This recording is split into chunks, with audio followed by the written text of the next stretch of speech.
जीवन इन पाँव तले पड़ी रहूं, धनी नजर को लोभातन, पल न वालों निर्कु नेत्र, मेरे जीव के यही जीवन, मेरे जीव के यही जीवन। प्रणाम जी। सुंदर साथ जी, हम श्री खिलवत ग्रंथ का 11वां प्रकरण कर रहे थे और जिसकी 43 चौपाई हुई थी।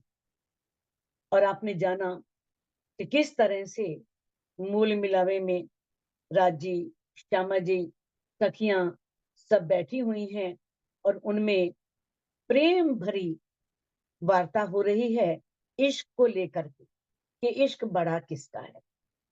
और ये जो निर्णय था ये परमधाम में हो नहीं सकता, क्योंकि परमधाम में वाहिदत है, एक दिली है।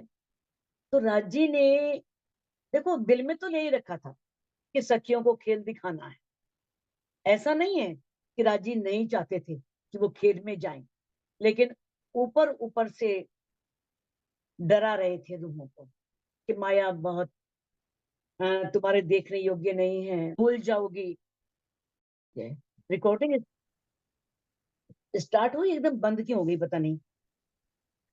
तो जैसा कि आपने जाना कि रूहों को राजी ने बहुत समझाया कि खेल में मत जाओ।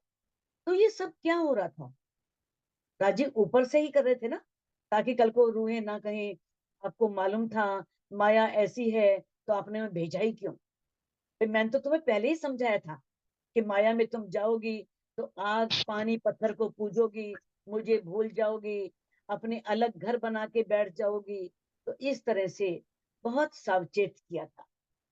अब जागने के ब्रह्मांड में भी वही हो रहा है। ऐसा नहीं कि धनी चाहे तो एक सेकंड में सबको जगा सकते हैं। क्यों नहीं जगा रहे? क्या उनके लिए कुछ असंभव है? उनके लिए तो कुछ भी असंभव नहीं है। जो अनहोनी को होनी कर सकते हैं, अपने चरणों में बैठा करके सुरता द्वारा ये माया का खेल दिखा सकते हैं, तो उनके लिए उन रूहों की सुरता को परम धाम में पर आत्म में जगाना कौन सा मुश्किल है? क्योंकि उन्होंने दिल में लिया हुआ है जो जो रूहों की इच्छाएं हैं, चाहनाएं हैं, वो पूरी करनी है। तो इसीलिए वाणी में कहा है कि हल्के हल्के जगावत। और जगा तो रहे धीरे धीरे, लेकिन ऊपर से बहुत शोर कर रहे हैं जागने का, जगाओ सबको। तो इस तरह से अब सभी रूहें जो थी, जब उन्होंने देखा कि हमें धनी कह रहे हैं कि कहीं और भेजूंगा नहीं, अपने चरणों में रखूंगा और हमें कहीं जाना नहीं है, तो आपस में एक दूसरे को बहुत सावधान करने लगे। जैसा कि आपने 43वीं चौपाई में कल सुना भी था कि किस तरह से रूहें एक दूसरे को सावधान कर रही हैं कि हमें धनी कौन सा खेल दिखाने वाले हैं, फरामोशी का। किस तरह से वो एक दूसरे को सट करके बैठ गई कि देखते हैं ये फरामोशी हमारा क्या करती है। वो कह रहे हैं कि मैं संदेश वाग भेजूंगा तब भी तुम पहचान नहीं करोगी। तो ऐसा कभी हो सकता है कि हमारे जो धनी हैं वो हमारे लिए संदेशा भेजें और हम जागरूक ना हो? तो क्या कहती है आपस में, जो तू भूले मैं तुझको देऊंगी तुरंत जगाए। कहते यदि मैं भूल जाऊं तो तू मुझको तुरंत जगा देना। आपस में बात कर रही है सखियां। देखो, जिस समय धनी ने इस माया के बारे में बात की थी, जो रूहें बहुत डर गई थी अंदर से, एकदम लगा कि वाह, कि वास्तव में हो सकता है माया ऐसी हो, हम भूल ना जाए कहीं। वो ही जल्दी जाके, और जिनको लग रहा था माया क्या कर सकती है, देखते हैं इनकी माया क्या बिगाड़ती है, वो ही अभी तक माया के रगड़े में पड़ी है। उन्हीं से माया नहीं छूट पा रही है। तो कहती है अब आपस में एक दूसरे को सखियां उन बातों को देख करके कह रही हैं कि अगर मैं बोलूं तो तू जगा दे, और तू बोली मैं बोलूं तो तू मुझे पल में दीजिए बताए। यदि मैं भूल जाऊं तो तू मुझे एक पल में बता देना कि हमारे प्रीतम है, प्राण प्रीतम अक्षरातीत है, परम धाम में रहते हैं, मुझे एकदम याद करवा देना। तो इस तरह से आपस में एक दूसरे से वार्तालाप कर रही है, क्योंकि आपस में वहां वायदत है, एक दिली है, वहां बहुत प्रेम है। किस तरह से सब एक दूसरे को बहुत प्यार करती हैं और एक दूसरे को सावचेत कर रही हैं। इन विध एक दूजी सो मसलत करी सबन। मसलत कहते हैं विचार विमर्श। अब इस प्रकार से जो मूल मिलावे में सखियां बैठी थी राज्य के चरणों में, उन्होंने आपस में बहुत विचार विमर्श किया। क्या कर से खेल फरेब का आपन मोमिन सब एक तन। कि जो फरेब का खेल है ना, जो छल कह रहे हैं कि बहुत फरेब है, यहाँ पर बहुत छल है, धोखा है, माया बहुत ठगनी है, धोखा देने वाली है। तो ये जो छल का खेल है, ये हमारा क्या करेगा। हम अलग नहीं है, आपन मोमिन सब एक तन। हम सब मोमिन क्या हैं, एक तन है। और किसका है, राज्य का। तो ये माया हमारा क्या बन, राज्य ने कहा ना, रूहे तुम मेरा तन हो, तुम सो इश्क जो मेरे दिल। तो हमें कहीं का डर है, किस चीज का डर है, जब हम सब एक हैं। हम 12,000 हैं और वो माया अकेली होगी। वो अकेली माया हम 12,000 का क्या बिगाड़ लेगी, देखते हैं। तो ये माया हमारा कुछ भी बिगाड़ नहीं सकती। सो क्यों भूले ए सैया, जो आगू होवे खबरदार। अब यदि रूहें आपस में कहती हैं, यदि हमें पहले से ही धनी ने सावधान कर दिया है कि माया ऐसी है, अगर कोई कह दे कि भाई तुम वहां जा रही हो और वहां पर तुम्हें ऐसे लोग मिलेंगे जो ठग होंगे, चोर होंगे, लुटेरे होंगे, तो जाने वाला व्यक्ति पहले ही सावधान रहता है, अपने पैसे संभाल के रखता है, पैसे लेके नहीं जाता, हर चीज में ताला लगाता है, ध्यान रखता है, क्योंकि पहले ही उसे सावधान कर दिया गया कि वहां पर ऐसा है। लेकिन अब वो कहते हैं हमें तो धनी ने पहले ही सावधान कर दिया है, हम तो माया से दूर ही रहेंगी, हम माया के चक्कर में पड़ने नहीं वाली। माया हमारा क्या बिगाड़ेगी। खेल दिखावे चेतन कर, तो भूले नहीं निर्धार। तो ये धनी हमें जो है खेल दिखा रहे हैं, इन्होंने पहले ही हमें चेतन कर दिया है, सावधान कर दिया है। तो किस तरह से, सो भूले नहीं निर्धार। तो निश्चित रूप से हम भूल नहीं सकती। पहले भी मैंने आपको बहुत समय पहले ये कहानी सुनाई थी कि किस तरह से एक सेठ है, उसकी सेठानी कहीं बाहर जा रही है और तीर्थ यात्रा पर, और सेठ कहता है कि भाई वहां जा तो रही है, वहां बहुत चोर होंगे, लुटेरे होंगे, और तू पैसा लेके जा रही है, तेरा पैसा तेरे से छीन ले। कहते हैं मैं बेवकूफ हूँ क्या, ऐसी पैसा दे दूंगी, देखती हूँ कैसे पैसा छीनते हैं, मैं बहुत सावधान रहूंगी। तो हो ही नहीं सकता कोई चोर लुटेरा मेरे पैसे छीन ले। और उसी सेठ ने, जिसने सेठानी को पैसे दिए थे, उसी ने चोर को बुलाया, आ इधर आ, ये जा रही है मेरी सेठानी, और अपने आप को बहुत समझती है कि मेरे को कुछ कोई चोर लुटेरा लूट सकता ही नहीं। तेरे में हिम्मत है तो तू इसे लूट के ला, मैं तेरे को 20,000 दूंगा, दुगना, यानी कि शाबाशी दूंगा। पैसों की तो बात ही नहीं, ये तो एक कहानी है। तो किस तरह से वो चोर अब जो चोर है, जिसे 10 तो कैश मिल गया, 10 बाद में मिलना है, तो किस तरह से वो ठिठाने के पीछे रहेगा। वो किस तरह से अनेक कोशिशें करेगा, प्रयत्न करेगा कि मैं किस तरह से सेठानी के पैसे ले जा करके सेठ से शाबाशी लूं। उसी तरह से दामदनी ने रूहों को सावधान किया, लेकिन माया को भी कह दिया। माया कहती देखती हूँ तुम्हारी रूहें तुम्हें कैसे याद करती हैं, मैं तो अनेक रूप धारण करूंगी, बड़े अच्छे अच्छे रूप बनाऊंगी, सारी मेरे चक्कर में ही फंस जाएंगी। तभी तो ये टीवी बन गए, रोज सीरियल चल रहे हैं एक से एक बढ़िया, गाने बन गए, क्लब बन गए, डांस पार्टियां हो गई, किट्टी पार्टियां हो गई। माया ने कितने रूप धारण किए, देखते हैं कैसे याद करती हैं ये धामधनी को, क्योंकि माया भी धनी की है। जिस तरह से उस चोर को उस सेठ ने ही पैसे दिए थे, तो माया को भी तो राज्य ने शाबाशी देनी है, शाबाश। पर राज्य ने यह भी कहा था धनी ने कि जो मेरी रूहें होंगी वो तेरे चक्कर में नहीं आएंगी, वो तेरे उसमें नहीं फंसेंगी। लेकिन कब, जागने के पश्चात। जब तक भूली नींद में तब तक नहीं दोष, जब जागी हकेल में तब भूली तब अफसोस। जब तक हमें वाणी नहीं मिली तब तक हम जो भी कर रहे हैं हमारा हर गुनाह माफ है। लेकिन जब हमें वाणी के द्वारा अपने प्राण प्रीतम की पहचान हो गई, इस माया की पहचान हो गई, फिर भी हम गुनाह कर रहे हैं तो वो माफ नहीं हो। तो किस तरह से अब रूहें कह रही हैं कि हमें तो पहले ही सावधान कर दिया है, हम तो निश्चित रूप से भूलने वाले ही नहीं है। जैसे सेठ ने सेठानी को सावचेत कर दिया था, तो वहां जा रही है और तेरे पैसे ये चोर चुरा लेगा। कहती देखती हूँ कैसे चुराता है, मैं गठरी अपने पैसे की संभाल के रखूंगी, ये मैं छोड़ूंगी ही नहीं, कहीं भी जहां जाऊंगी साथ रखूंगी। तो उसी तरह से रूहें भी पहले से सावधान हो गई। सो भूलेंगे क्यों कर इश्क जिनको हुए। अब परम धाम में तो इश्क था ही, और रूहें सारी इश्क में सराबोर थी, डूबी हुई थी, और इश्क के अलावा कुछ आता भी नहीं था, कुछ पता ही नहीं।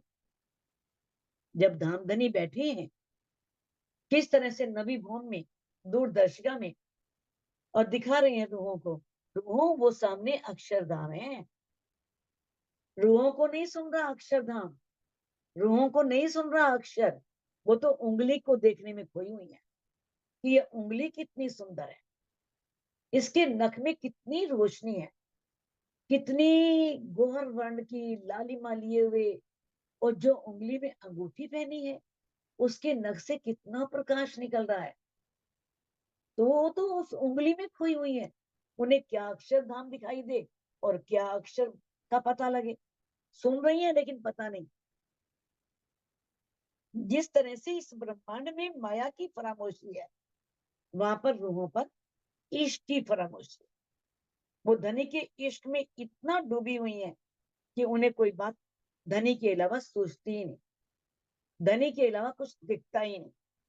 अब राजेंद्र वाणी में कह ही दिया ना कि तुम परम धाम में तो कूद रही हो, तुम कूदत हो अर्श में अपने इश्क के बल, तब ये सुध न रहसी, न रहसी ये अकल। तुम परम धाम में तो कूद रही हो क्योंकि तुम्हारे पास इश्क है, तुम इश्क के बल पर कूद रही हो।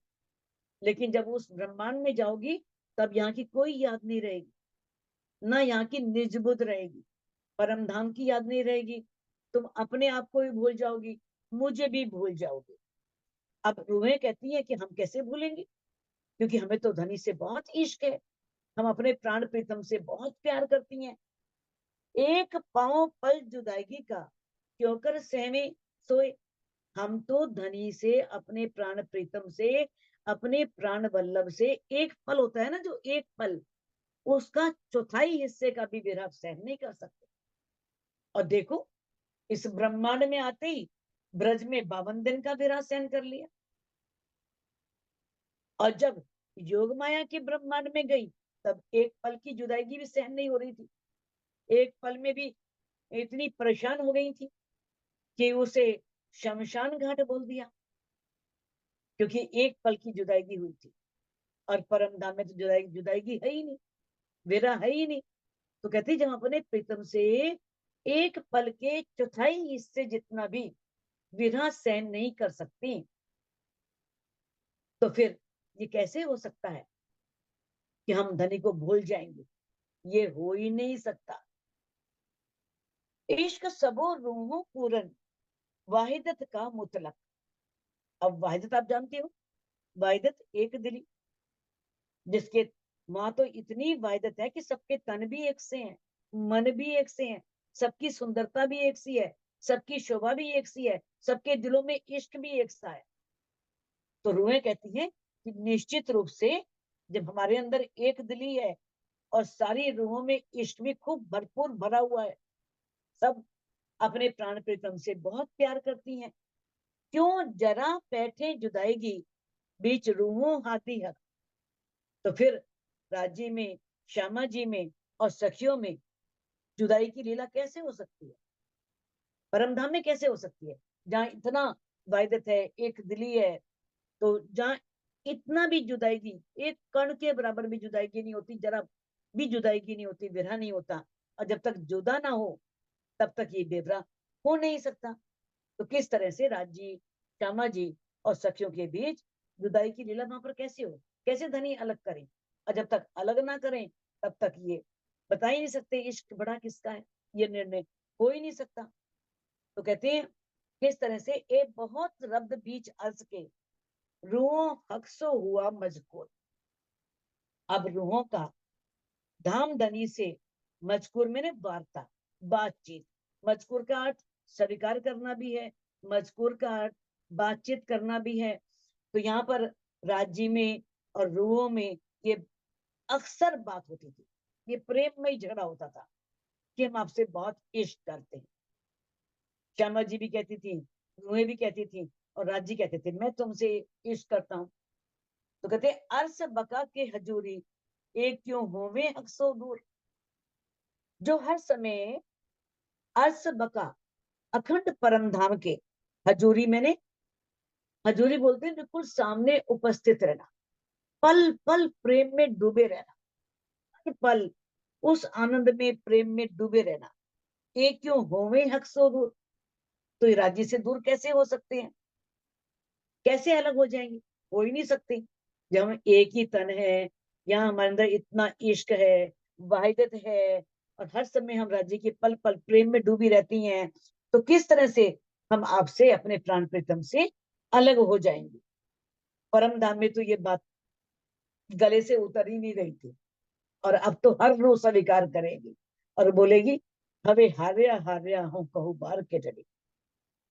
मैं हार गई कितनी बार कहूं, क्योंकि माया में जब धनी से अलग हुए, इस माया का बल पता लगा और धनी की साहिबी पता लगी, तब पता लगा कि इश्क बड़ा किसका है। इश्क का अर्थ अजीम में रब्द हुआ बिलंद। अब इस तरह से इस इश्क की बात का जो प्रेममय विवाद झगड़ा हुआ परम धाम में, बिलंद बोलते हैं बुलंदियों पर पहुंच जाना, जिसे बोलते हैं चरम प्रकाष्ठा पर पहुंच जाना, बड़ी उच्च सीमा तक, जिसे रोकना बहुत मुश्किल है। देखा ना, जब समुद्र में तरंगे उठती हैं, इतनी ऊंची ऊंची उठती है कि आकाश को छू लेंगी, ऐसे उनके अंदर माया खेलने की जो माया को देखने की इच्छा थी ना, वो बुलंदियों पर आ गई, बड़ी उच्च सीमा तक आ गई। माया तो देखनी ही देखनी है, देखती है हम राज्य से माया कैसे अलग करती है। हम हर पल राज्य के प्रेम में डूबे रहती हैं, हर पल हम उनसे अलग नहीं है, हम सब एक ही तन है, राज्य का तन है, तो अलग कैसे हो जाएंगी। तो ये उनकी इच्छा बिलंद मैंने बड़ी ऊंचाई तक, चरम सीमा तक पहुंच गई। तो फरामोशी में इश्क का बेवरा दिखाया खामन। तो किस तरह से जब ये इच्छा इतनी अधिक ऊंचाई तक पहुंच गई, तो उस समय धनी ने क्या किया, फरामोशी में, इस माया के इस ब्रह्मांड में, फरामोशी ये माया का ब्रह्मांड ही है, इस माया के ब्रह्मांड में आकर के इस माया का ऐसा आवरण चढ़ता है, ये माया ऐसा घेरा डाल लेती है कि व्यक्ति इस माया से चाहते हुए भी निकल नहीं पाता। फिर ये रिश्ते किस तरह से उसे निभाने पड़ते हैं, सारे पूरे करने पड़ते हैं। तो इस तरह से इस माया के ब्रह्मांड में धनी ने हमें बेवरा दिखाया खामंद। खामंद मैंने हमारे प्राण प्रीतम में, बेवरा मैंने हमें उस इश्क का ब्यौरा, पूरा विवरण दिखाया, इस इश्क की पूरी जानकारी दी। ये सब कैसे हुआ, धनी की ही प्रेरणा से, धनी के हुक्म से, हुक्म धनी की इच्छा, पहले धनी ने दिल में लिया था, पहले हके लई दिल में, पीछे आई माए नो, ता पीछे हादी रोवन के जोकर हुआ जो। फिर राजी ने दिल में लिया था ना कि इनको मैंने माया का खेल दिखाना है। राजी दिल में ना लेते तो ना तो अच्छा के दिल में आती और ना सखियों के दिल में आती। तो इस तरह से राज्य की प्रेरणा से ही ये, और ये जो मांग बढ़ रही है इश्क को देखने की, वो भी राज्य की इच्छा से है। राजी चाहते हैं ये देखें, इन्हें पता लगे, क्योंकि ये इश्क जानती ही नहीं है कि इश्क बड़ा किसका है। ना ये साहिबी जानती है, ना ये परम धाम की साहिबी जानती है, ना मेरी साहिबी जानती है, इन्हें पता ही नहीं है। तो इसीलिए ये जो इच्छा थी, वो धनी की इच्छा से ही, खेल देखने की इच्छा बुलंदियों तक पहुंच गई। आप बैठे दिल दे के ऊपर 12,000। और धनी जो है, धनी ने तो रूहों को अपना दिल दिया हुआ है, 12,000 रूहें बैठी हुई हैं चरणों में, और आप वो अपना दिल दे करके किस तरह से रूहों के बीच में, अंगनाओं के बीच में बैठ गए। फरामोशी होसी हंसी होई सी जिनको नहीं शुमार। अब फरामोशी, ये जो माया का ब्रह्मांड है ना, इस ब्रह्मांड में ऐसी हंसी होगी जिसकी कोई सीमा नहीं। पहले आप पढ़ चुके हो, सास संबंधी चेतियो, ये हंसी का है ठोर, कि है सात संबंधियों, है परम धाम की अंगनाओं, रूहों, जाग जाओ, इंद्रावती जी ने कहा है। ये जहां हम आए हैं इस ब्रह्मांड में, ये हंसी का है। इस हंसी से कोई ना बचिया, या यार या सिरदार, कोई ब्रह्म परमहंस, यहाँ तक कि शम, श्यामा महारानी, शम जिसमें पांचों शक्तियां बैठी हुई हैं, विराजमान है, वो भी इस हंसी से नहीं बचे। तो हमारी तो क्या मजाल है सबकी। तो किस तरह से बताया कि जो माया का ब्रह्मांड है, यहाँ पर ऐसी हंसी होगी जिसकी कोई सीमा नहीं है। कहते हक बैठे खेल दिखावने जिन फरामोशी हंसी हुए।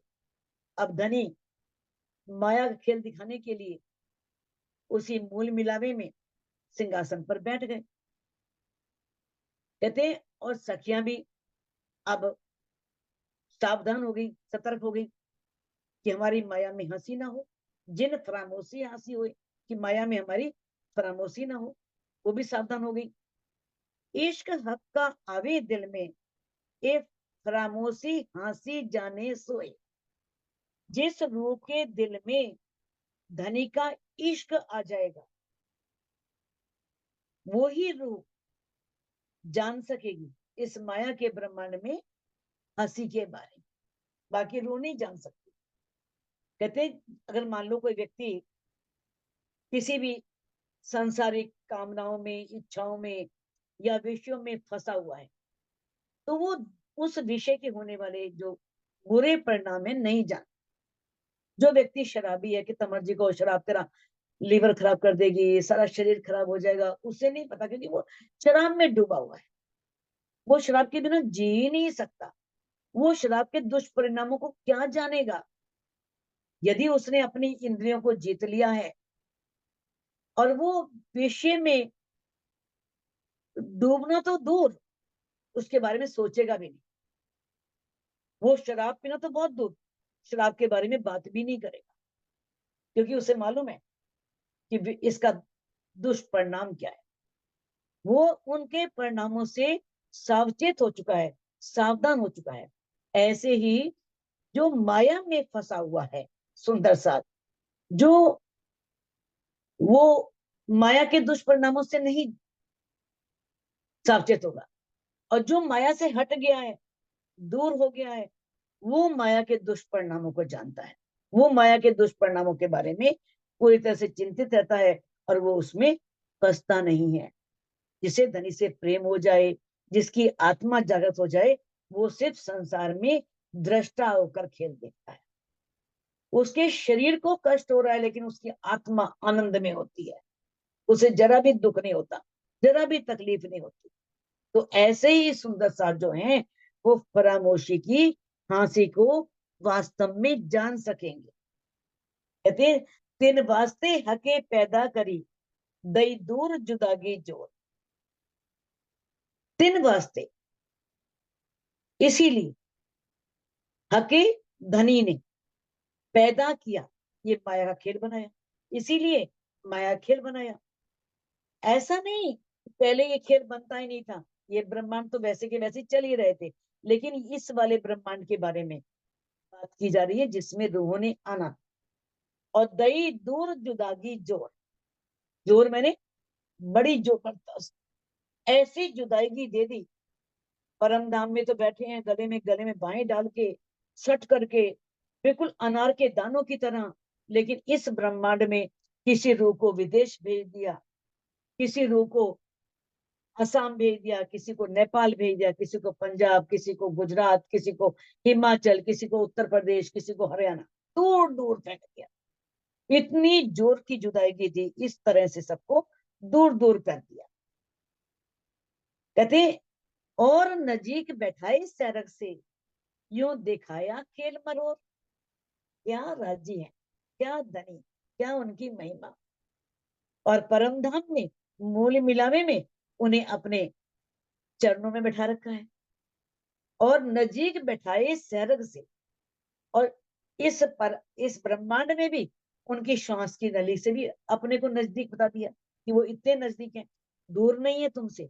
ये अलंकारिक वर्णन है, ये मत समझो कि राजी श्वास की नली से भी इतना। कहने मतलब यह है कि जो उनकी पहचान कर लेता है उसके लिए तो बहुत नजदीक है, और जिसे पहचान नहीं होती उसके लिए बहुत दूर है। वेदों में भी कहा है, दूरात च दूरे, अंतिका च अंतिके। दूर वालों के लिए बहुत दूर है, और जो पहचान कर ले उसके लिए बहुत निकट है, बहुत पास है। तो इस तरह से यूं दिखाया खेल मरोड़, ऐसा ये रहस्यमयी खेल धनी ने रूहों को दिखाया। अर्श बका बीच ब्रह्मांड के, 14 तबकों में सुधनाए। अब जो 14 लोक हैं, इस 14 लोक के ब्रह्मांड में उस अखंड परम धाम के बारे में कोई भी नहीं जानता, किसी को नहीं मालूम कि वो परम धाम है कहाँ। कोई मलकूत को ही वैकुंठ माने बैठा है, कोई निराकार को ही परम धाम माने बैठा है। तो इस तरह से किसी को उस परम धाम की सुध नहीं थी, परम धाम के बारे में कोई भी नहीं जानता था।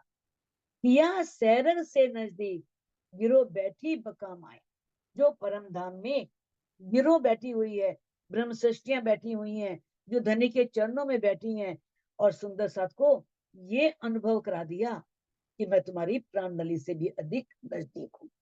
सिंधी में कहा है ना, किस तरह से कि हक जो है, धनी जो है, वो कहाँ है, हमारी श्वास की नली से भी नजदीक है। हक नजीक सैरक से, आड़ो पटना द्वार, खोली आंखें समझ के, देखती न देखे भरता। कि धामधनी ने किस तरह से सारे रहस्य खोल दिए हैं, सारे आवरण हटा दिए हैं, और रूह को समझा दिया है कि मैं कहीं नहीं हूं, मैं तुम्हारे अंदर ही हूं। सारी समझ भी दे दी है, विवेक भी दे दिया है, फिर भी रूहें भटक रही हैं, फिर भी धनी को पा नहीं पा रही। क्यों? अज्ञानता। बताने के बाद भी अगर पता नहीं लग रहा, फिर भी हम भटक रहे हैं, हम भी फिर भी इस स्थानों में पड़े हुए हैं, तनों में पड़े हुए हैं, तो धनी को कैसे पाएंगे? हमें उसके लिए तनों से बाहर जाना होगा, स्थानों से बाहर जाना होगा, और उस पार ब्रह्म अक्षर तीर से जो मूल मिलावे में बैठा है, जो हमारे प्राणों का प्रीतम है, उससे संबंध जोड़ना होगा, तभी हम उसे पा सकेंगे। तो कहते हैं कि किस तरह से जो गिरो बैठी है परम धाम के अंदर, उन्हें किस तरह से ये सब दिखाया। दिया बीच ब्रह्मांड विदागी, अजू इनसे भी दूर दूर। और इस ब्रह्मांड में सखियों की सुरताओं को दूर दूर भेज दिया, जुदाई के खेल दिखा दिया, अपने से अलग कर दिया, किया भी नहीं और कर भी दिया। लगता तो ऐसे हम धनी हमसे बहुत दूर हैं। जब तक पहचान ना हो, जब तक धनी दिखे नहीं, क्योंकि कहा है ना कि वो कैसे हैं, निमक तो न्यारा है नहीं, लागत ना ही पल, अंदर तो है सही, पर दाज ना जाए बिना मिल। वो एक पल भी हमसे अलग नहीं है, और उसे पाना हो तो एक पल लगता है। धनी ने कहा है ना, पंथ होवे कोट कलम, प्रेम पचावे मिने पलक। एक पल में प्रेम पहुंचा देगा, चाहे करोड़ों मील रास्ता है, लेकिन वही प्रेम भी तो अंदर लाना है। तो कहते हैं कि इस ब्रह्मांड में धनी ने किस तरह से सुरताओं को भेजा, और हमें लगता है कि हमसे बहुत दूर है, दूर दूर भेज दिया। कोई किस जाति में है, वेशभूषा अलग अलग है, रीति रिवाज अलग अलग है, रस्में अलग अलग हैं, ये सारा अगली चौपाइयों में आ जाएगा। निपट दई ऐसी नजीकी, बैठे अंग सो लागे हजूर। और निपट दई ऐसी नजीकी, ऐसी नजदीक दे दिया, निपट, कोई शक नहीं इसमें, कोई पर्दा नहीं। सखियों को इतना निकट बिठा दिया कि सभी धनी के चरणों में एक दूसरे से सट करके बैठी, अंग से अंग लगा के बैठी, एक दूसरे के साथ लगता है जैसे एक ही बैठी, सब एक होकर के बैठी हैं, बिल्कुल जोड़ करके।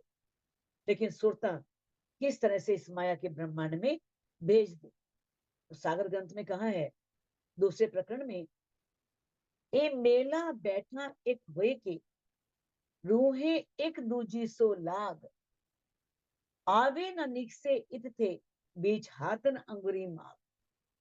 कि सारी रूहें एक होकर के बैठी, एक दूसरे से लग के, सट करके, इतनी नजदीक बैठी हैं कि एक उंगली भी अंदर नहीं जा सकती, इतनी भी जगह नहीं है।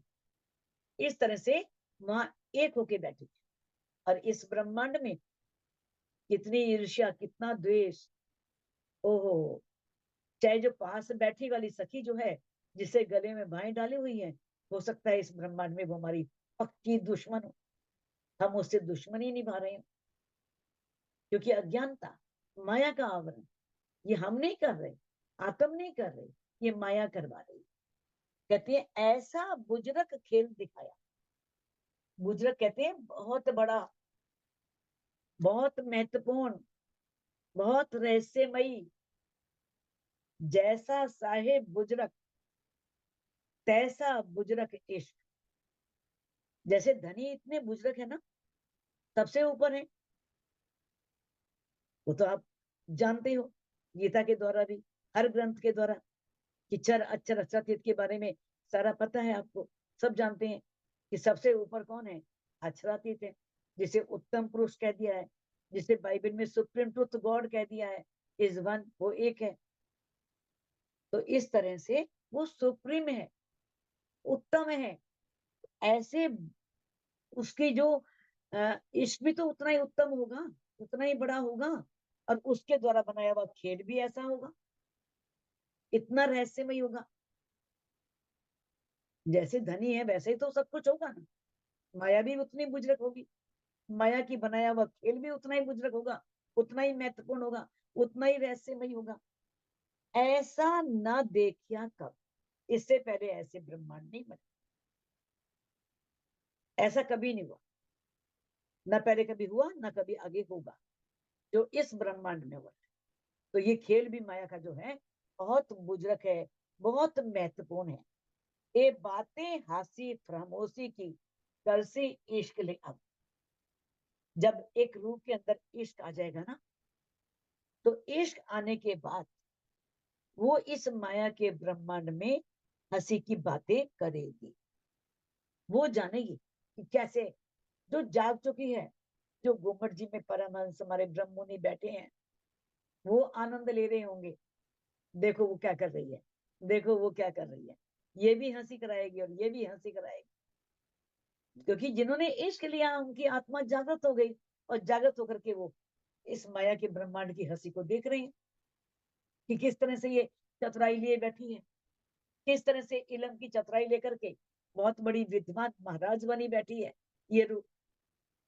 तो ये वो रूह जान सकेगी जिसे जागृति हो गई, जिसने इश्क ले लिया। खामोशी दई जिन वास्ते, हंसी भी वास्ते इन। अब जिस वास्ते खामोशी दी, खामोशी किस लिए दी, इश्क की पहचान कराने के लिए। और हंसी भी तभी होगी, देखो अब कहाँ गया तुम्हारा इश्क, अब वो इश्क कहाँ है, जो जिस इश्क के बल पर तुम कूदती थी, इतना अपने आप को कुछ समझती थी, तो वो इश्क अब कहाँ है। अब हंसी भी इसीलिए होगी, इश्क ले ले हंसी, क्यामत बखत मोमिन। देखो ये इश्क तो सबको मिलना है, बिना इश्क के परमधाम में प्रवेश नहीं है। अगर इश्क नहीं आया तो चितवनी में प्रवेश नहीं है, तो परमधाम में तो कहां से प्रवेश होगा। परमधाम में प्रवेश बिना इश्क के हो ही नहीं सकता। तो कहते हैं इश्क ले ले हंसी, जब इश्क आएगा ना तब हंसी आएगी। क्यामत बखत मोमिन, जब 7वां दिन आएगा ना, देखो क्यामत दो तरह की होती है। एक तो ज्ञान की कायमी है, जिसके अंदर धनी का पूर्ण ज्ञान हो गया, उसी के लिए क़यामत आ गई, वो उसकी आत्मा जागृत हो गई, तो वो समझ पाएगी इस माया के ब्रह्मांड की हंसी को, क्योंकि उसके अंदर धनी के प्रति पूर्ण इश्क आ गया। और एक वो नहीं है जो अंतिम क़यामत महाप्रलय, कहते ना, कोई आगे कोई पीछे, इश्क लेसी सब कोई। इश्क तो सबको मिलेगा, बिना इश्क के प्रवेश ही नहीं है, मेरा भी सबके अंदर आएगा। ये बात मैंने शायद पहले भी कई बार बताया है आपको, दोबारा बता देती हूँ। हदीसों में जिसका वर्णन आता है कि किस तरह से जब अंतिम समय आएगा तो एक बहुत तेज हवा चलेगी, इतनी तेज हवा चलेगी कि वो चाहे कितने भी लोहे के बने हुए भवन हैं, बिल्कुल सुराख भी नहीं है उसके अंदर भी प्रवेश कर जाएगी। वो कौन से हैं? वो लोहे के भवन कौन से हैं? कितने भी कठोर जीव है ना, उनकी जागृति नहीं हुई, लेकिन वो विरह की जो हवा है वो उसके अंदर भी प्रवेश, वो भी रूह तड़फेगी एकदम, उसे अपने धनी की याद आ जाएगी। और वो किस तरह से वो यहाँ से वो विरह एकदम जिसे उपजेगा, फिर धनी के प्रति इश्क आ जाएगा, तब इश्क लेकर के ये तन छोड़ करके और उसकी रूह जाएगी कहाँ पर? गुम्बद जी में। और जीव कहाँ जाएगा? पहली बहिष्ठ योग माया के ब्रह्मांड में, वहां अखंड होगा, बिल्कुल ब्रह्म सृष्टि की शोभा को लेकर के। और किस तरह से सुरता जाएगी परम धाम में एकदम। तो कहते हैं इश्क सबके अंदर आएगा, कोई आगे कोई पीछे। अव्वल इश्क लेसी सबको है, किसी को तो पहले आ जाएगा, किसी को बिल्कुल लास्ट में आएगा, लेकिन इश्क सबको लेना है। पहले इश्क जिन लिया सोई सुहागिन होई। सुहागिनों के लक्षण में बताया है धनी ने किस तरह से जो पहले इश्क लेगा वो ही सुहागिन कहलाएगा। जो धनी का नाम इस संसार में जाहिर करेगा सोई सुहागिन धाम में, जो करसी इत रोशन, जो धनी को यहाँ पर प्रकट करेगा वो सुहागिन कहलाएगा। तो इस तरह से बताया है कि जो इश्क को लेकर के जिस सुंदर साथ की, जिस रूह की, आत्मा की जागृति हो जाएगी, वो जागृत हो जाएगी, तो उनके लिए क्या हो जाएगा? इति बैठे घर जागे धाम। वो यहीं बैठे होंगे इस संसार में, लेकिन वो कहाँ जाग जाएंगे? उन्हें ऐसा लगेगा, जागेंगे नहीं, और आत्म जागने वाली नहीं है, उन्हें ऐसे लगेगा कि हम परम धाम में ही बैठे, उन्हें वही सुख मिलेंगे। और वो अपने अतीत में जो भूलें की हैं और दूसरे सुंदर साथ की भूलों को याद करके मन ही मन हंसेंगे कि वाह, हमने ये गलतियां की, और बाकी सुंदर साथ ने भी ये गलतियां की, उन पर हंसेंगे। ये बातें हुई सब अर्स में, रूहें बड़ी रूह हक साथ। ये बातें परम धाम में रूहों की क्षमा महारानी से और धामधनी के साथ हुई। ये सब बातें परम धाम में मूल मिलावे में हुई। लेकिन ये खेल कैसा है? ये निराकार का ब्रह्मांड है, शून्य, घोर अंधेरा, अज्ञानता। तो एक खेल पैदा हुआ, पाऊं हाथ न सूझे हाथ। और ये खेल कैसा बनाया? जिसमें एक हाथ को दूसरा हाथ नहीं सूझ रहा। कहने का भाव यह है, अपने पास वाला व्यक्ति भी दिख नहीं रहा, वो दूसरे की पहचान नहीं कर पा रहा, चाहे उसके इतना अंधेरा फैला हुआ है। जैसा बताते हैं ना कि जो इस सृष्टि का मूल है निराकार, कितना घोर अंधकार है, इतना घना अंधकार है कि वहां पर कुछ दिखता ही नहीं है। ये मुहावरा है, हाथ को हाथ ना सोचना, कि पास खड़े हुए व्यक्ति की पहचान ना होना। हमारे पास ही ब्रह्म सृष्टि होगी, हमारे साथ ही रह रही होगी, लेकिन हमें पहचान नहीं होगी। ये इतना घना अंधकार है माया का, ऐसा घोर अंधकार है कि हम उसे भी पहचान नहीं पाएंगे कि ये ब्रह्म सृष्टि है, ये परम धाम में मूल मिलावे में हमारे पास बैठी हुई। कई जाते कई जिनसे कई फिरके मजहब। अब इस संसार में अनेक प्रकार की जातियां हैं, कई जिनस, कई प्रकार की अनेक वस्तुएं हैं, कई संप्रदाय हैं, कई धर्म हैं। फिरके मजहब, फिरके मैंने मत पंथ, बहुत से मत पंथ हैं, बहुत से धर्म संप्रदाय बन गए हैं। बेक बाखा सब जो दिया, और हर एक की वेशभूषा भी अलग है। मुसलमानों की अलग है, सिखों की अलग है, ईसाइयों की अलग है, हिंदुओं की अलग है, सबकी अलग अलग वेशभूषाएं। कोई गेरुए पहनता है, कोई श्वेत रंग के वस्त्र पहनता है, कोई पीले रंग के पहनता है, अलग अलग। और भाषा भी सबकी अलग अलग है। कोई नेपाली बोलता है, कोई असमी बोलता है, कोई गुजराती बोलता है, कोई उड़िया बोलता है, कोई तेलुगु बोलता है, अलग अलग भाषाएं।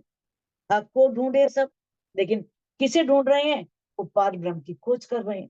सभी पार ब्रह्म की खोज में लगे हैं, लेकिन सबकी वेशभूषाएं, भाषाएं सबकी अलग अलग है। ढूंढ ढूंढ सब जुदे पड़े, हक ना पाया किन। और ढूंढ ढूंढ करके सब अलग हो गए, लेकिन धाम धनी किसी को भी मिले नहीं, पहचान नहीं हुई। अव्वल बीच और आखिर लोग, किन पाया ना बका वतन। अव्वल मैंने जब से ये सृष्टि बनी, बीच मैंने बीच वाले समय में, और आखिर जब क्यामत होगी, लास्ट तक, अब तक जो ये समय चल रहा है, ये तब तक किसी ने भी उस पार ब्रह्म की और उस परम धाम की पहचान नहीं, कोई भी पहचान नहीं कर सका। रस्में सबो जुदी भई, माहो माहे कई लड़त। अब हर एक के अलग अलग समुदाय हैं, अलग अलग संप्रदाय हैं, मत हैं, पंथ हैं, उनके रीति रिवाज भी अलग अलग है। रस्में सबो जुदी पड़ी, हर एक के जो रीति रिवाज हैं अलग अलग हैं। माहो माहे कई लड़त, और आपस में छोटी छोटी बातों पे लड़ते हैं। देखा होगा, मजहब नहीं सिखाता आपस में बैर करना, कि कोई धर्म नहीं सिखा रहा कि तुम आपस में बैर करो, लेकिन फिर भी हर जगह झगड़े हैं, हर जगह ईर्ष्या है, द्वेष है। मुसलमान है चाहे हिंदू है, आपस में कितना लड़ रहे हैं। संसार के लोग क्या हैं, कितने हैं जो पत्थरों की पूजा कर रहे हैं, किस तरह से, कितने हैं पुराने हिंदू जो पत्थरों की मूर्तियों की पूजा करते हैं। और वही मुसलमान भी क्या करते हैं, वो भी मकरबों को, जो संगे अस्वद है, उसको चूमते हैं। लेकिन इसी प्रकार से बहुत से लोग जो हैं, जो निराकार को मानने वाले हैं, वो लोग भी क्या करते हैं, वो गुरुजन जो है उनके, उनकी समाधियों की पूजा करते हैं, समाधियों को पूजते हैं। तो इसी प्रकार कई जल की पूजा करते हैं, गंगा को ही मानने लगते हैं, या कई अलग अलग हैं, यानी कि। और जबकि सब क्या है, ये देवता तो हैं, अग्नि भी चाहे देवता है, लेकिन अग्नि में आहुति डालने से यज्ञ देवता दर्शन देते हैं, आहुति करते हैं। ये यज्ञ करना ऐसा नहीं है कि यज्ञ देवता दर्शन देंगे और मनोकामनाएं पूर्ण करेंगे, तो ये अग्नि पूजा, ये तो सिर्फ यज्ञ करते हैं वातावरण को शुद्ध करने के लिए। सारा वातावरण शुद्ध होता है इससे, लेकिन सबके अलग अलग भ्रांतियां हैं, अलग अलग भ्रम में पड़े हुए हैं। और वो ज्ञान स्वरूप परमात्मा को ही अग्नि शब्द से संबोधित करते हैं, क्योंकि पता ही नहीं ना। अग्नि को ही परमात्मा मान लिया किसी ने, प्रकाश को ही परमात्मा मान लिया किसी ने, ज्योति को ही परमात्मा मान लिया, तो अलग अलग सब उसमें फंसे हुए हैं।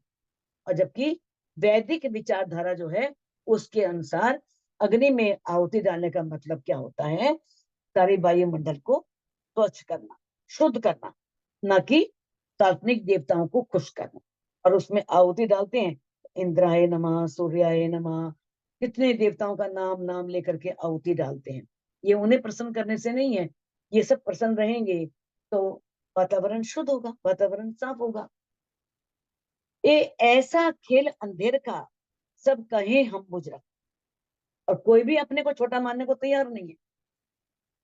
इतनी अज्ञानता है इस ब्रह्मांड में, इस माया के ब्रह्मांड में इतनी अंधेर है, इतनी अज्ञानता है। सब अपने आप को बड़ा कहते हैं कि हम बहुत बड़े हैं, हमसे बड़ा कोई है ही नहीं, हमसे बड़ा कोई मजहब ही नहीं, हमसे बड़ा कोई गुरु ही नहीं, सबसे बड़े गुरु हमारे, सबसे बड़ा धर्म हमारा। सब अपने आप को सर्वश्रेष्ठ मानते हैं। पर हक सुध कामों में नहीं, पर उस पारब्रह्म की सुध किसी को है ही नहीं। जो पारब्रह्म है, जो सबका एक है, उसकी सुध किसी को नहीं। टूटी न सुबह शक, और उनके शक भी दूर नहीं हुए, उनके संशय भी, संदेहों का भी निवारण नहीं हुआ। लेकिन अपने आप को मानते हैं कि हम बहुत बुजुर्ग हैं, बहुत बड़े हैं। काऊ तरफ न पाई अर्ज की, कहावत है दीनदार, किसी को परम धाम का पता नहीं चला, उस पार ब्रह्म का पता नहीं चला, लेकिन अपने आप को क्या कहलाते हैं कि हम धर्मनिष्ठ हैं, हम बहुत धर्म में लगे हुए हैं, हम बहुत बड़े धार्मिक हैं। डूबे सब अपनी स्यान पे, जात हाथ पटक सिर मार। और सब किसमें डूबे हुए हैं? सियानत में, अपनी बुद्धि की चतुराई में। सब अपनी बुद्धि की चतुराई में डूबे हुए हैं कि हमारी बुद्धि से बड़ी कोई बुद्धि नहीं है, हम सबसे अधिक समझदार हैं। लेकिन अंत में क्या होता? अंत जब आता है तो उस समय हाथ पटकते हैं, दीवारों पे सिर मारते हैं। इसका मतलब क्या है? प्रायश्चित करना। जब मृत्यु सामने आती है ना, उस समय व्यक्ति बहुत प्रायश्चित करता है। फिर व्याकुलता आती है कि अरे, जिसे जानना था उसे तो जान ही नहीं पाए। जिसने हमें बनाया, मैं इस तन को छोड़ करके कहाँ जाऊंगा? मेरी ये चेतना जो है, तन तो छोड़ देगी, तन तो जलाया जाएगा आग में, लेकिन ये चेतना कहाँ जाएगी? ये तो जान ही नहीं पाए। बाद में फिर वो पछतावा करते हैं, प्रायश्चित करते हैं, अपने सिर को दीवार से पटकते हैं। ये सिर्फ मुहावरा है, हाथ पटकना, सिर मारना, ये अलंकारिक वर्णन है, मुहावरा है। इसका अर्थ क्या है? प्रायश्चित करना, बहुत दुख करना। ऐसे में आए रसूल, हाथ लिए फुरमान। अब इस संसार में अज्ञानता, इतना अंधेरा, सभी धर्म ग्रंथों में पार ब्रह्म का जिक्र होने के बाद भी उसे कोई जानता नहीं, उसे पाने के लिए कोई प्रयत्न नहीं करता, उसे पाने के लिए किसी के मन में व्याकुलता नहीं आती। तो ऐसे वातावरण में, ऐसे माहौल में खुद अक्षरातीत रसूल बन करके, संदेश वाहक बन करके कुरान लेकर के फैलाया नूर आलम में। और किस तरह से ये नूर, ये ज्ञान सारे संसार में, कौन सा ज्ञान? परम धाम और पार ब्रह्म का पहचान देने वाला ज्ञान। वास्ते मोमिनो पहचान, सिर्फ कुरान में गवाहियां दी ताकि मोमिनों की पहचान हो सके। मोमिनों की पहचान के लिए ये पार ब्रह्म और परम धाम का सारा ज्ञान आलम में, इस सारे संसार में फैलाया कि किस तरह से 12वीं सदी में ब्रह्म मुनियों को, सब ब्रह्म मुनियों को पार ब्रह्म की और परम धाम की पहचान होगी। 11वीं सदी में खुद वो अल्लाह ताला आएंगे और वो आकर के सब अर्थ खोलेंगे। आगू आए खबर दई, आखिर आवेगा साहिब।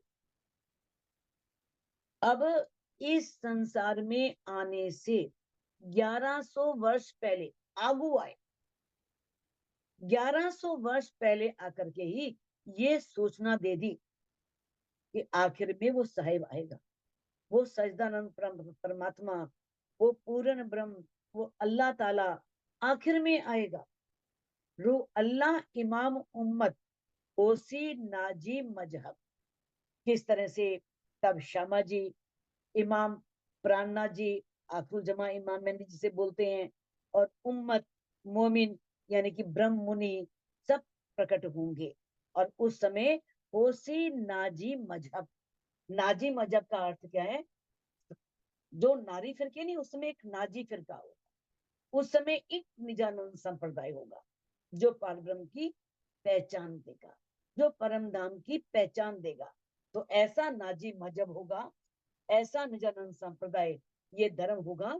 ऐसी गवाहियां, ऐसे प्रमाण धनी ने पहले ही, मोमिनों के आने से पहले, क्षमा महारानी के इस संसार में भेजने से पहले ये सब प्रमाण दे दिए। पुकार करी सबन में, कैया आवेगा सुभान। और सारे में ये पुकार कर दी कि आखिर में वो अल्लाह ताला आएगा, वो स्वयं परमात्मा आएगा। हिसाब ले भिस देसी, ठोर हक बका पहचान। और किस तरह से वो न्यायाधीश बन के बैठेगा, और वो किस तरह से सबको बहिश्तों में अखंड करेगा, वो आप सारा जानते हो अच्छी तरह से। पहले कई बार वर्णन हो चुका है 8 बहिश्तों का, किस तरह से सब अपने अपने कर्मों के अनुसार उन बहिश्तों में अखंड होंगे। ठोर हक बका पहचान, और वो सबको स्वयं अक्षरातीत की और उस अखंड परम धाम की पहचान दे करके सबको बहिश्तों में अखंड मुक्ति देंगे। क्या देखी हम दुनिया, जो इनको ना करे अखंड। धनी ने वाणी में बोल दिया ना कि क्या हम इस ब्रह्मांड में आए, अगर ये ब्रह्मांड वाले सारे अखंड ही नहीं किए तो सबको अखंड मुक्ति देंगे, सबको अखंड मुक्ति मिलेगी। ऐसा खेल पैदा हुआ और सोई आए मोमिन। तो धनी की इच्छा से ऐसा ये माया का खेल उत्पन्न हुआ, ऐसा ये माया का खेल बना और सोई आए मोमिन। और वही परम धाम के ब्रह्म मुनि यहाँ पर आए, उनका अवतरण हुआ, सब यहाँ पर आए। सोई खेल देखे पीछे भूल गए आप वतन। और इस माया के खेल में आकर के वो अपने को भी भूल गए, धामधनी को भी भूल गए और अपने घर परम धाम को भी भूल गए। और भूले कसम को गए खेल में रल। और अपने प्राण प्रीतम को, अक्षरातीत को भी भूल गए और इस खेल में इतना रल गए। जैसे हम माया के ही, जैसे हम अनादिकाल से माया में रह रहे हैं, ये माया ही हमारा सब कुछ है, माया ही हमारा जीव का आधार है, ऐसा मान लिया, इतना इस खेल में डूब गए। कोई सुध बका की न देवही, जो कायम असल, जो कायम है, अखंड है, जो असल परम धाम है, जो क्षर अक्षर से भी आगे है, जो अक्षरातीत का धाम है, उस अखंड परम धाम की किसी ने सुध नहीं की। उस शाश्वत परम धाम की जो सबसे ऊपर है, उसकी पहचान किसी ने नहीं करवाई, किसी ने नहीं बताई। बैठे ख्वाब जिमिये में और दिल पर शैतान पाशा। बैठे कहाँ है? इस सपन के ब्रह्मांड में। और दिल पे पातशाही किसकी है? अवलीस की। ये सारा वृत्तांत आप पहले जान चुके हो, किस तरह से अवलीस ने जब सिजदा नहीं किया था तो उसे किस तरह से गुनाह लगा था। और और उसने कहा था कि मैं तुम्हारी जो रुएं हैं उन्हें तुम्हारी तरफ आने नहीं दूंगा। वो आकर के सबके दिलों पर और आंखों पर आकर के बैठ गया। दिल पर पातशाही किसकी हो गई? शैतान की, अबलीस की। नस्ल आदम हवाई। नस्ल मैंने जो मानव सृष्टि है, जो कहानी आती है ना आदम और हव्वा से, जो मानव सृष्टि बनी है, वो जो मारे खुदाई रहा तो उस मानव सृष्टि को खुदा की ओर जाने नहीं देता, खुदा के रास्ते पर चलने नहीं देता। आदम और हव्वा को भी बहिश्त में निकलवाने वाला कौन है? इबलीस है, शैतान है, जिसने आदम और हव्वे को भी उससे निकलवा दिया। किसे? बहिश्त से। ये कहते परंपरा में आता है कि जो सारी जो मानव जाति है वो आदम और हव्वा, जिसे हम हिंदू में बोल देते हैं मनु और श्रद्धा, उनकी संतान का कि संतान है। ये किसकी संतान है? मनु और श्रद्धा की। और इस्लामिक संप्रदाय में कहते परंपरा में क्या कह देते हैं कि आदम और हव्वा की संतान है। वास्तव में जो इबलीस है, शैतान है, कोई व्यक्ति नहीं है। दज्जाल कछु ऐसा करे, अंदर करे दखल, दोस्त को दुश्मन करे, फिराए दे अकल। ये ऐसा है, ये अंदर व्यक्ति के प्रवेश करता है और दोस्त को भी दुश्मन बना देता है और व्यक्ति की बुद्धि फिर जाती है। तो ये क्या है? अज्ञान रूपी राक्षस है, जो जीव को अपने अधीन करके माया में भटकाता है, जीव के ऊपर पूरा वश कर लेता है और उसे माया में भटकाता रहता है। मोमिन आए इन नस्ल में, जित हक ना सुनिया कान। मोमिन किस में आए? मानव तन में। सुरता आई ना मानव तनों में, तो किन मानव तनों में आई? जित हक ना सुनिया कान, जहां किसी ने कानों से पार ब्रह्म के बारे में सुना ही नहीं था, पता ही नहीं था, जिन्होंने पार ब्रह्म का नाम सुना ही नहीं। तिन जिमी क्यों पावे मोमिन, कायम अर्सुबान। तो इस ऐसे झूठे संसार में, जिसमें अखंड परम धाम की, पार ब्रह्म की पहचान ही नहीं है, तो तारतम के बिना मोमिन कैसे पा सकते हैं बताओ? जब वह पहचान ही नहीं है, किसी ग्रंथ में नहीं पहचान। कौन सा ग्रंथ है इस पूरे विश्व में जिसमें परम धाम का पूरा वर्णन हो या पार ब्रह्म के स्वरूप का वर्णन है? कोई भी नहीं। तो मोमिन कैसे पहचान करते? क्योंकि कितने मत पंथ हैं, 95% जो लोग हैं वो अक्षरातीत के बारे में नहीं जानते।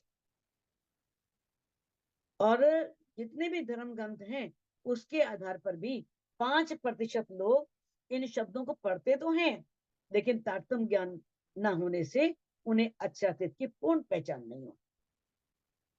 पढ़ते जरूर है, अक्षरातीत है, वेदों में पढ़ लिया, अक्षरात पढ़ते पढ़े, वो अक्षर से भी परे से भी परे हैं, वेदों में अक्षर का ज्ञान है, लेकिन वेद पढ़ने वाले भी बहुत कम होंगे जिन्हें अक्षर तक की पहचान हुई होगी, लेकिन वो भी अक्षर तक की पहचान भी पूरी उनके अंदर नहीं है।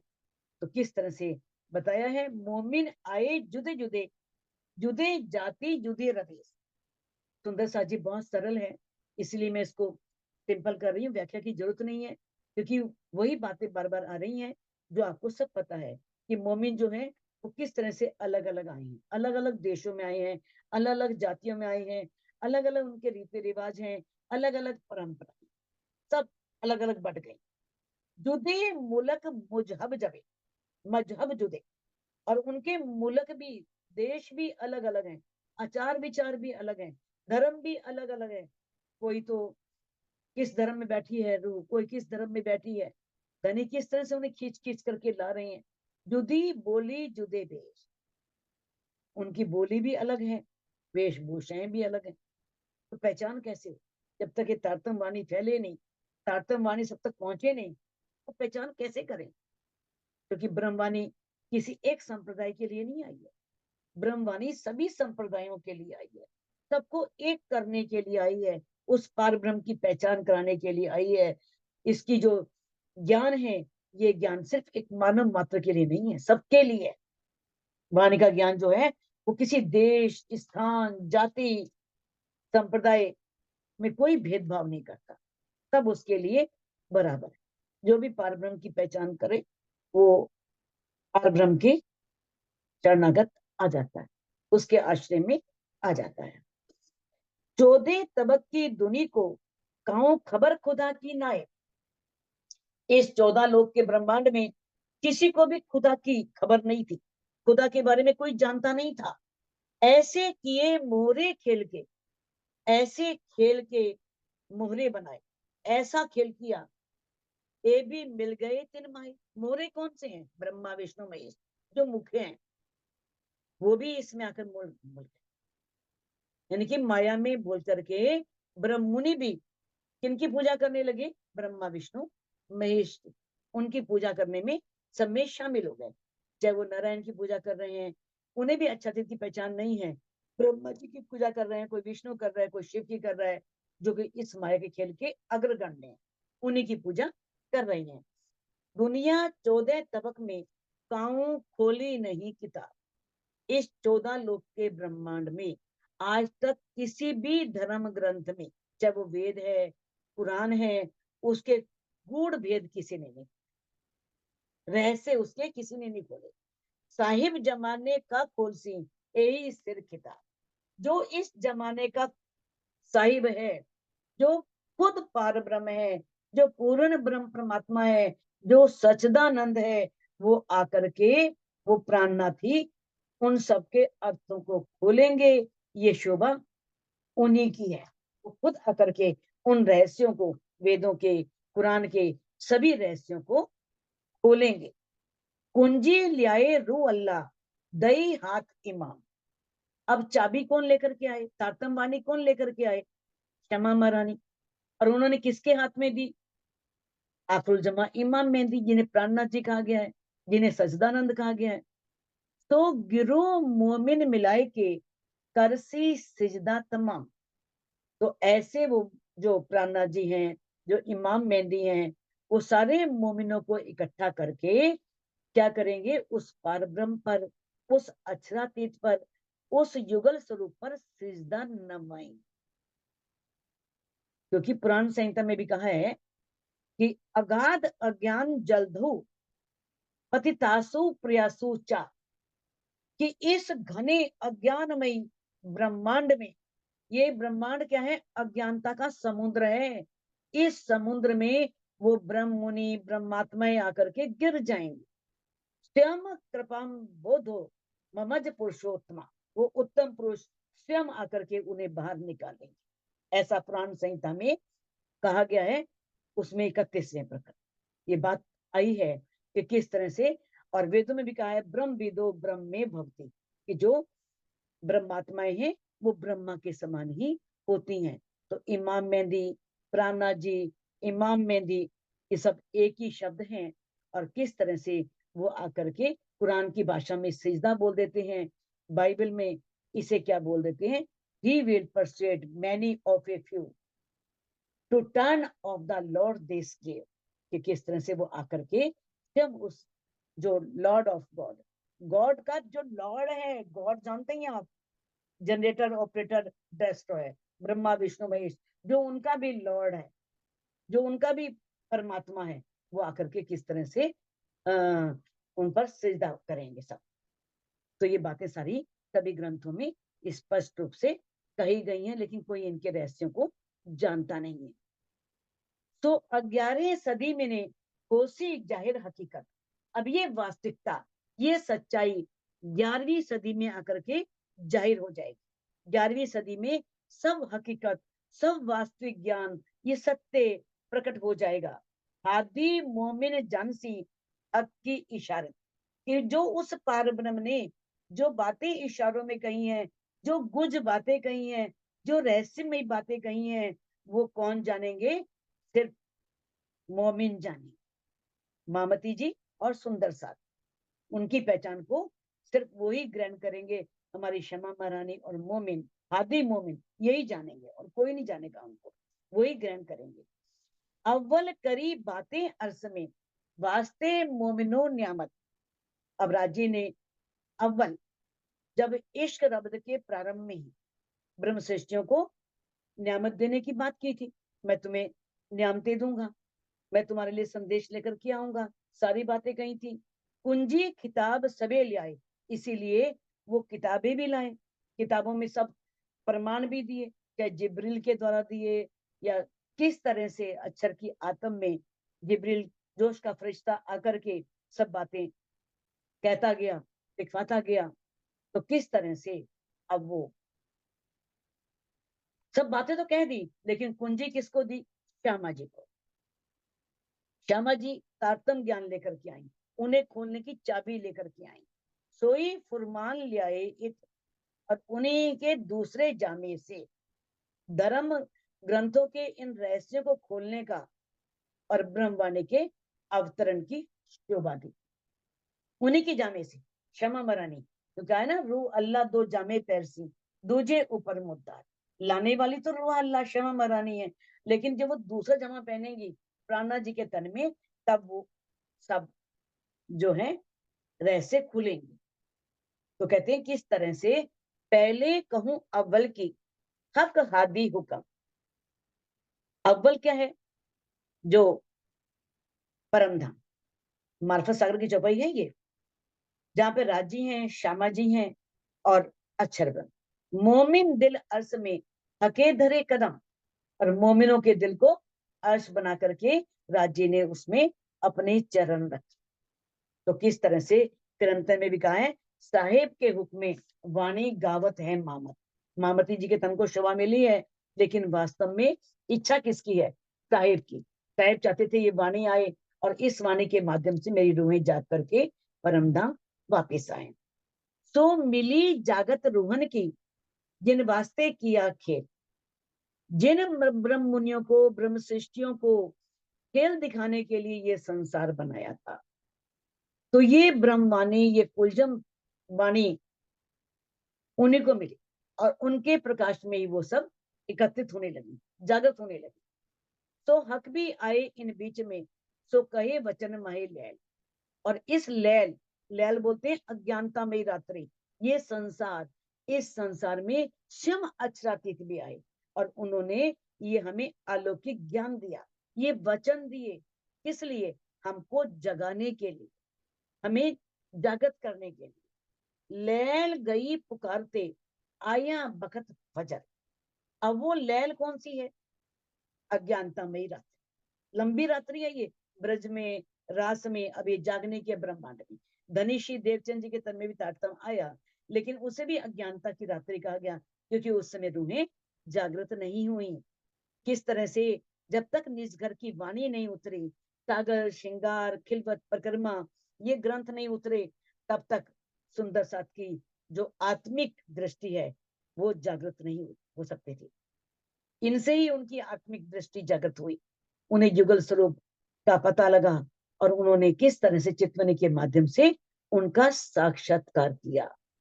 तो जागने के ब्रह्मांड में श्यामा जी के पहले तन से जो लीला हुई उसमें भी रात्रि का अंधकार बना हुआ था, लेकिन दूसरे तन में जैसे ही ब्रह्मवाणी उतरी तो उसे क्या कह दिया, प्रातः काल का उजाला आया, बखत फजर लैल गई पुकारते। धनी श्रीधर सिंह जी पुकारते रहे, परम धाम की बातें करते रहे, राज्य की बातें करते रहे, थी श्यामा जी ही, लेकिन जागनी दूसरे तन से होनी थी, इसलिए उसे अज्ञानता की रात्रि मान लिया गया। क्योंकि वो तो पुकारते चले गए, तन छूट गया, लेकिन दूसरे तन में आए तो उस समय वाणी उतरी और फजर हो गया, ज्ञान हो गया, प्रकाश हो गया। 11वीं सदी पूर्ण तब खुली रूहों नजर। जैसे ही 11वीं सदी पूर्ण हुई तभी रूहों की नजर खुल गई। जैसे ही ये वाणी उतरी, निजगर की वाणी उतरी और उनकी आत्मिक दृष्टि जागृत हो गई और रूहों की जागनी। ए बुजुर्ग की इश्क अबलो न जाने के, ये धनी का इश्क है। इस इश्क की महत्ता को आज तक कोई नहीं जान सका, अब तक कोई नहीं जाना। और मोहरे सब खेल के क्यों जाने बिना मोमिन, और जो इस खेल के मोहरे हैं वो कैसे जान सकते हैं। जो मोहरे कौन है, जो अग्रगण्य हैं, जो सबसे बड़े हैं, जिसे नारायण बोल देते हैं, ब्रह्मा विष्णु महेश हो सकते हैं, चाहे कोई भी हो। जब इनका नाम आ गया तो बाकियों के नाम तो क्या रह गए। जितने भी इस संसार के अग्रगण्य हुए, बड़े हुए, बिना मोमिन के कोई भी जान नहीं सकता, बिना तारतम वाणी के इस इश्क की महिमा को कोई भी जान नहीं सकता। उस परब्रह्म की, उस परम धाम की महिमा को मोमिन ही जान सकते हैं। तो फरामोशी मोमिन को हके दई बनाए। अब धनी ने क्या किया, मोमिनों को फरामोशी दी, इस माया की नींद में डाला, इस माया की नींद में भेजा। किस लिए, इश्क की पहचान कराने के। और हक जगह में ऊपर से बिना इश्क न उठी हो जाए। क्या बात कही है धनी ने, जगा तो रहे हैं ऊपर ऊपर से, कहते ना ऊपरी ऊपरी जगावत, करत बहुत तक शोर, शोर कर रहे हैं, बहुत जगा रहे हैं, जागो जागो, लेकिन अंदर से जगाना चाह ही नहीं रहे हैं। उनके लिए क्या मुश्किल है, वो चाहे तो एक चुटकी बजाएं और सारी रूहें सब सुरताओं को सुध आ जाए, क्योंकि उन्हें दोबारा ब्रह्मांड में नहीं लाना, उनकी सारी इच्छाएं पूरी करके उनको ले जाना है। तो किस तरह से हक जगावे ऊपर से, बिना इश्क ना उठी हो जाए। अब बताओ इश्क कहाँ पर है, धनी पूछ रहे हैं, क्योंकि बिना इश्क के उठ सकते नहीं। वाणी की पहचान हो गई, अब ये कोई तो है नहीं है, प्रेम ना बाड़ी उपजे प्रेम ना हाट बिकाए। ना तो ये ऐसे कोई पौधा है जो किसी बगीचे में लगा लो उग जाए, बाजारों में प्रेम मिलता नहीं। करोड़ों रुपए आपके पास हैं, आप प्रेम नहीं खरीद सकते। प्रेम अंदर से पैदा होगा। एक लड़की का एक अनजान लड़के से रिश्ता होता है, कैसे प्रेम उत्पन्न होता है, कैसे मिलती है, और एकदम इश्क आता है, कैसे उसके लिए सब कुछ समर्पित कर देती है, कैसे अपना घर बार छोड़ देती है, कैसे फिर उस घर को अपना बना लेती है। तो ये तो दिल की बातें हैं, दिल से होती हैं। तो कहते हैं सिर्फ हमने इस ज्ञान को ले लिया, कंठस्थ कर लिया, तो ये आत्म की जागृति नहीं है, ये आत्मा जागृत नहीं हुई जब तक प्रेम नहीं आई। कहते इन आत्म चक्षुओं से तभी प्रीतम का दीदार होगा, तभी हमारी आत्मा जागृत मानी जाएगी। अगर दीदार नहीं हो रहा तो समझो हमारी आत्मा अभी जागृत नहीं हुई। आप हके दिल बैठाए के खेल किया फ्रामोस। अब धनी ने सभी अंगनाओं के दिल को अपने दिल में ले लिया और इस फ्रामोशी के खेल को बना दिया, माया के ब्रह्मांड को बना दिया। किस तरह से, उनकी नजर खींच ली और सुरता कहां लगा दिया, माया की ओर। अब आप बैठे हो, कुछ बात सोच रहे हो, आपके आगे से कोई निकल जाए, पता भी नहीं चलेगा। कोई पूछेगा कि आप बैठे थे, आपने देखा है किसी को निकलते हुए? नहीं पता, क्योंकि सुध ही नहीं है, ध्यान तो कहीं और लगा हुआ था। आंखें खुली होने पर भी नहीं पता लगता। आप खाना खा रहे हैं, आप जाग रहे हैं, आंखें खुली हैं आपकी, आपकी थाली में कब कोई रोटी डाल गया आपको पता ही नहीं, क्योंकि ध्यान तो कहीं और था, हम कहीं और पहुंचे हुए थे ध्यान से। तो ऐसे दने में हमारे सभी दिलों को, सभी अंगनाओं के दिल को परम धाम से हटा करके माया की ओर लगा दिया। ऐसी पुकारे हक की आवत ना ही होश। अब वो वाणी से इतनी पुकार कर रहे हैं रूहों को जगाने के लिए, लेकिन आत्मा को होश नहीं आ रहा। इतनी माया की फरामोशी है, इतनी माया की गहरी नींद है कि जो आत्माएं हैं वो उससे जाग ही नहीं पा रही। ये बातें बहुत बारीक हैं और हैं बुजुर्ग। अब कहते हैं ये बातें बड़ी महत्वपूर्ण है, बहुत बारीक है, बड़ी सूक्ष्म है और बहुत ही महत्वपूर्ण है। ए सुत तब तुम्हें होई सी जब आवसी इश्क। तो इन बातों की सुत तुम्हें तब पड़ेगी जब तुम्हारे अंदर इश्क आएगा। बिना इश्क के इन बातों की सुध हो ही नहीं सकती, इन बातों की जानकारी मिल ही नहीं सकती। महामत श्री महामत रूहों हक सो हुआ बहस इश्क वास्ते। अब महामती जी, इंद्रावती जी के तन को जो शवा मिली है, वो महामती जी क्या कह रही हैं कि जो सौलीला अद्वैत परम धाम था, उस परम धाम में कौन थे? आचरातीत, राजी और आत्माओं के बीच में क्या होता था? रूहों हक्सो हुआ, रूहों के बीच में और राज्य के बीच में इश्क रब्द हुआ। अब इश्क के बारे में बहस हुई। कहते सो इश्क बिना क्यों बैठिए बीच अर्श के। अब जिस इश्क के लिए बहस हुई कि इश्क बड़ा किसका है, जब तक ये पहचान ही ना हो, वो परम धाम वाला इश्क ही ना आए, तो बिना इश्क के आप परम धाम में कैसे प्रवेश कर सकते हैं? प्रवेश करना संभव ही नहीं है। तो इश्क की जो महत्ता है उसको बड़े स्पष्ट शब्दों में धनी ने इसमें दिखाया है कि जिस प्रेम के लिए झगड़ा हुआ, बहस हुई, तो उससे दूर होकर के आत्म जागृति के बारे में सोचना क्या है? दिन में सपना देखना। आप मान लो अपनी सोच रहे हो आत्म जागृति के बारे में और इश्क आने रहा, तो समझो आप दिन में सपन देख रहे हैं, आपकी आत्मा जागृत नहीं। तो सुंदर सा जी 11वां प्रकरण संपूर्ण होता है। अब इस चौपाई को अनम्यूट करके आप दोहरा सकते हैं।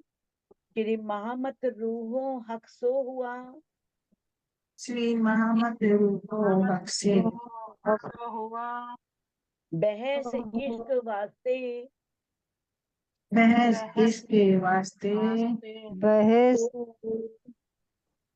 तो इश्क बिना क्यों बैठिए, तो तो इश्क इश्क बिना बिना क्यों क्यों बैठिए बैठिए बीच हक अर्श के, बीच हक अर्श के।